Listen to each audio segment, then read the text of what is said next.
وسلم وبارك على سيدنا ومولانا محمد وعلى آله وصحبه وسلم تسليما. ربي اشرح لي صدري ويسر لي أمري واحلل عقدة من لساني يفقهوا قولي سدد لساني نوير جناني سفي أماني وزد ورائي. mbokki jullit yi mbokki taalibe yi maa ngi leen di nuyu ñëpp ci seen tur ak ci seen sant di beral nuyoo bu sell bu yaatu jëmale ko ci suñu sëriñ suñu Cheikh Mouhamadou Cheikh Mountakha Bachir yàlla yàggal ko fi loolu mu ànd ak wér yéen ak naan yi muy naan ci yoonu Sëriñ Tuubaa suñu borom defal ko ci lu kawe tam di ziyaare sëriñ Aziz bu baax a baax moom mi nga xamee ni ci coobareem ci la mën a ñëwee ci jataay bi di sant nag sama mbokk yi ma fi fekk yépp maa ngi jéggalu nag par avance ndax Ndakaaru laa jógee yegguma sax sama kër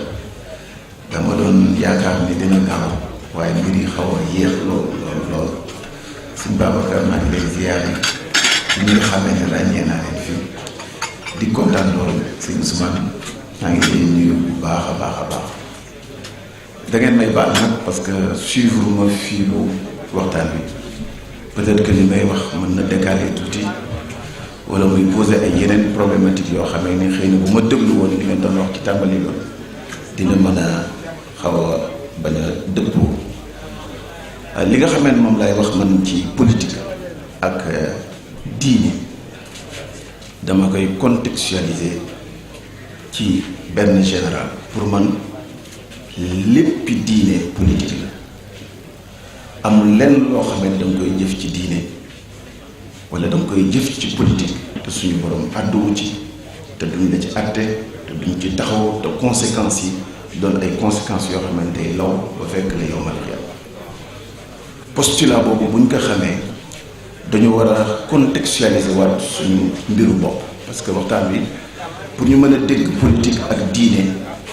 bu ñu ko indee ci contexte tubaab ak ni tubaab gisee politique ni mu gisee diine explication bi mën na rafet lool waaye dina am lu bare lu mu manqué ndax yëg-yëg yi ak gis-gis yi nga xam ne moom la doomu aadama yi dëkk ci réew mi di yëg ak di gis du ci feeñ li koy firndeel mooy cosaanu islam ci biir réew mi ay boroomi xam-xam di ay commerçant ñoo doon laqar ci di jaay islam di fi dugg si nànk-nànk ñu ne ad'u ila sabili rabbika bil hikma wa mawisatil hasana kon islam bu dugg see ci réew mi ci xam-xam ci sagesse ak tedd ngay jikko la fi duggee noonu la mag yi doon làqar ci kër buur yi ba doon fay ay qaadi doon fay conseiller di bind lépp noonu it lañu taxawee bi tubaab bi nekkee une puissance coloniale tëral mag yi fi gënoon a am fulla am fayda bu ñu xoolee l'épopée de El Hadj Omar Foutiyou wala bu Maba Diakhou wala bu Mamadou Lamine Dramé nga gis ni résistance yooyu ak taxawaay yooyu peut-être ñoo contribuer fondamentalement pour suñu taxawaay bii ñu am ci diine sama sëriñ Cheikh Abdoulaye Dièye daan wax ni bari na ku lekk jën te xamuloo mool ba ko jàpp. Souvent malheureusement au Sénégal il y a beaucoup de concepts modernes comme la tolérance l'ouverture dañ koy jël rek moderniser ko jàpp ni c'est des idées c'est des idéologies c'est des visions du monde qui nous viennent de l'Occident alors que dañu ko mooñaale ci réew mi ci suñuy jukko mooñaale li ko ci diine ju ñu am mag yi fi nekkoon am xam-xam ak taxawaay bu ñu ko mën a mooñe ci doomu aadama yi su ma ñëwee ci Cheikhina al Khadim taxawaayam ak contribution am ci pérennité wu réew mi ak taxawaay bi dafay feeñ si ni bi tubaab bi taxawee jaay doole nit ñi yenn mag yi fekk ka fi moom dafa génne beneen champ de bataille wax ni leen su ngeen di wax ni damay jaar dëgg la mais damay jaar ci xam-xam ak ragal yàlla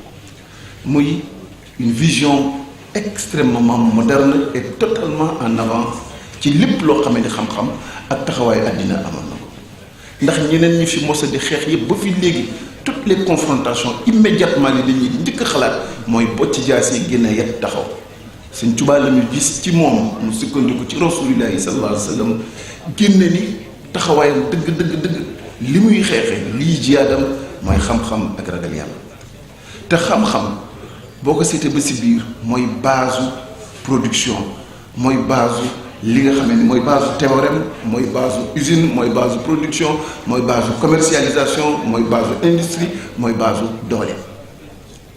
boo maîtriser xam-xam di nga mën a domestiquer sa environnement boo amee ngëm yàlla di nga mën a jox sa bopp finalité. loolu moo tax ñu war a xam pertinence choix ak vision Serigne Touba ci démarche boobu. deuxièmement nga xool ni bi tubaab bi woowee ci confrontation militaire mu indi xam-xam ak ragal yàlla daw li ko boroomam wax ne ko rabbi asxaabaka bil himmati wala turabbihim bi dars mu daw jàngal nit ñi libérer leen yee leen constituer une élite d'hommes et de femmes ñoo xamee ne dinañu mën a taxaw doon bouclier doon défense. alors que la première guerre c'était la fin des élites la plupart du temps guerre addina yëpp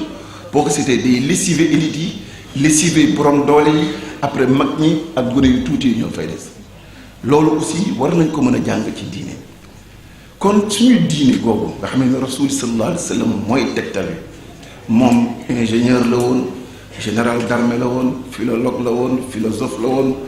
urbaniste la woon technicien la woon savant la urbaniste la hygiéniste la. noonu it képp koo xamee ne da nga jaar ci yoonu rasulillahi sallallahu alayhi wa sallam da nga war a xam ne su fekkente ni connexion bi wér na élément yooyu yëpp day feeñ ci yow te bu ñu yéree ci mbindub Serigne Touba dinañ gis ne taxawaay boobu yëpp daf ciy taxaw. ñu ñëw ci Sénégal depuis bi tubaab bi taxawee ñaari mbir yi lépp loo xamee ne gouvernement wu Sénégal depuis indépendance ak léegi daf koy def du guléet du lu mu inventé lu mu jëli ci seeni sëriñ la. moo tax ma d'accord lool ci ak Ousmane bi muy wax ni bi ñu moomee suñu bopp fu ñu jëm gannaaw gaa yi dem nañu choix yi ñu war a def ñu ni neen lañu lan la ñu war a def suñu réew fan lañ ko war a jëmee question boobu kenn laaju ko kenn toppatoowu ko kenn lijjantiwu ko suñu école dafa dérivé nekkatul ci école boo xamee ni dafa épouser idéal de vie partagé bi nga xamee ni moom la ñu am mu ŋànk réew mi muy premier problème bi ñu am. deuxièmement bépp méthode boo xamee ne tubaab bi daf ko amee woon doon ko naxe suñuy maam doon ko jaaye doole suñuy maam doon ko xajjale diggante këru diine yi tas réew mi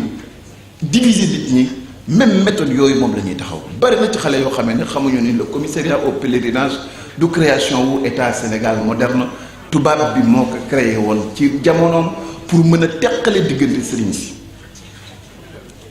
looloo tax keroog bi Sëriñ Tuubaa ñu waxal kaay nga jéng mu ne déedéet fa qultu hasbi rabbi waktafaytu bihi. kon ñu mën a jàng ni pour man choix yi ñuy def ak option yi ñuy def benn problème lañu am mooy on a encore un gros complexe mooy dañoo jàpp ba léegi ni xam-xam dafa weex sant tubaab gëmaguñu ni c'est dans l'universalité, c'est un bien universel boo xam ne chaque société chaque culture chaque contrée chaque nation dafa war a inventer initiative boppam ay ligne boppam en concordance ak projet de société bi nga xam ne moom la am. Et c'est à ce niveau-là que nous pêchons jusqu'à présent ay bunti rek la ñu am maanaam ay chocolat la ñu yoo xamee ni pot bi der bi mooy chocolat waaye la ca biir lépp idéologie lépp xam-xam lépp gis-gis tubaab la. Même la laïcité dans la constitution du Sénégal est une laïcité anticléricale et anti-religieuse qui est totalement différente de la laïcité anglo-saxonne bokkuñu ndax boo demee Angleterre boobu yi bu dee sikh bi dañ koy permettre mbaxane bi nga xam ne moom la sikh yi di sol dañ koy adapté ak culture mu mën ko def mais fii tey jii boo xëyee suba bëgg mel nenn yi sax mu xaw a diis lool ba bëgg a jafe te li ko waral yépp mooy que ni rek c'est le projet tubaab qui est encore bien présent au Sénégal. Deuxièmement, l'identité citoyenne, l'exigence de Dieu li yàlla di laaj jaamam pour mu dox digganteem ak ay nawleem digganteem ak jëmmi boppam ak digganteem ak borom bi ko sax moo gën a diis fuuf li nga xamee ne un état moderne dina ko laaj citoyen. Donc tout état moderne a intérêt à ce qu'il y ait un idéal spirituel extrêmement fort extrêmement présent boo xam ne dafay nekk ci biir réew mi ndax que la gën a jege yàlla gën la gëm yàlla moo la gën a mën a sàmm àqu nawleem moo la gën a mën a yamale doomu aadama yi moo la gën a mën a teg dëgg moo la gën a mën a xool bu ko weddi seetal ci Seydina Aboubacar yal na yàlla taasuñu si barkeem bi ko yàlla bi mu wuutee rasulillahi sallallahu alayhi wasallam premier kàddoom mooy dafa leen wax leen kuy jaamu Muhammad na nga xamee ne Muhammad faatu na kuy jaamu yàlla la nag na nga xamee du fi mës a jóge waaw kon loolu enseignement boobu idéal boobu ak dépassement boobu nga xamee ni mu wax leen ni leen moom day gënu leen jub dina góor ba képp koo xam ne am nga dëgg loo néew doole de dina la jàppale ba nga def sa dëgg boobu ku amul dëgg loo rëy dina reyanteeg yow ba nga ñàkk dëgg ba nga ñàkk loolu nga taxaw bu ma nekkee ci dëgg jàppale leen ma bu ma wàccee dëgg daw leen dem seen yoon nga dem ci Seydina Omar Cheikh Blay dina ma nettali ni ma mos na nekk bi mu wuutoo Rasulillahi sallallahu alayhi wasallam ay caravane ñee ñëw ci biir Makka amul ay soldats yu mu leen gardeel mu ñëw taxaw di leen gardeel boppam ñoo ñuy tiit sa ñetteelu fan ba jàpp ko di ko yóbbu si kër buuru jullit yi bi mu ñëwee ba ci bunt kër gi ñu ni leen yéen de xalifa bi ngeen jàpp ñu daw ñu tiit bëgg a daw mu ne dellu si leen li leen yonent dafa dégg yonent bi wax yàlla àdduna képp koo xamee ni si yéen sàmm nga te sàmm bu nekk dinañ ko laaj na mu def ak la muy sàmm yawmal qiyaama amul ay soldats mu wóor ne ko bu ay caravaniers yooyu fi ñu sàcc leen bu ëllëgee moom dina ko layoo boromam looloo ko fa bàyyi mu ñëw teewal boppam idéal de citoyen boobu idéal de dirigeant boobu moom la modèle yi nga xam ne moom la ñu am ci réew mi di Serigne Touba nafa an allahu barakati ndax charité bien ordonnée commence par soi-même fii Touba la ñu nekk mën nañ ko génne comme modèle Serigne Touba dafay wax ne ñett ñii moo nekk ci diggante doomu aadama li nga moomal sa bopp li nga bokk ak say mbokk ak li sa yoon nekkul principe d'état de droit de la responsabilité individuelle et collective et de la mesure de tes limites yi nga war a am mu xamal nañu am na benn jamono ci njaareem mu nekk foofu taalibe yi dekk di jàng xasida ak alxuraan am na ay séeréer yuy tëgg benn waaye ñëw aalu ci kanamam ne ko Mbàkke de am ñii nekk fii ak yow ni nga jegee sa borom ñuy tëgg mu ne ko tuubal loolu mu ne ko Mbàkke tuub naa ko mu ne ko damaa bëgg nga xam ni lii nga ñee leer ñu nekk noonu di ko def seen sàggante bàyyiwu leen fa yow lii nga nekk nii si man di ko def sam njàmbaare indiwula fii wallahu yaxtasu bi rahmatihi man yashaau wallahu zul fadlil azim par où on peut aller pour trouver des hommes modèles comme cela fan la ñu bëggati di wuti ay invention ak taxawaay même dans le code de la famille Ousmane wax na que léegi sëriñ si reyante nañu il reste encore plus de 114 points d'entorse à la charia et on ne peut pas parler d'une nation pour des Sénégalais alors que 114 points dans le code de la famille au moins sont en contradiction ak seen gëm-gëm waaw yooyu mooy les vrais défis le problème c'est un problème de fondamental de courage de volonté man day gëmuma ni on invente un état pour des tubaab gëmuma ko man état bi ma gëm état wu Sénégal yi la état wu sëriñ si la état wu ñëpp la pour man sëriñ bi ak ñëpp dañoo war a bokk critique bi ma def ci li nga xamee ne mooy choix wu Ila Touba day wane méconnaissance histoire politique méconnaissance histoire religieuse ndax Touba am na ay jamono raay bi jógee yemoon Jurbel maam Cheikh Anta Mbacke moo taxaw dërëm ci kaw dërëm ñu indi ko ba Touba soo nee dama bëgg jox sëriñ si seen dimension de citoyen da nga leen di impliquer dans l'activité économique yaakaaru leen ni sa jamono Cheikh Sidi Muxtaar bu moom Macky Sall demoon ci sëriñ bi ne kat damaa bëgg taawi Ila Touba ba mu ñëw it Touba ma bëgg l'épargne intérieure bi nga xam ne murit yi dañ ko yore ñu mobiliser ko ngeen defe ne loolu dinañ ko fi lebay chinois wala dinañ fi lebi japonais wala dinañ fi lebi keneen dërëm voici les vraies questions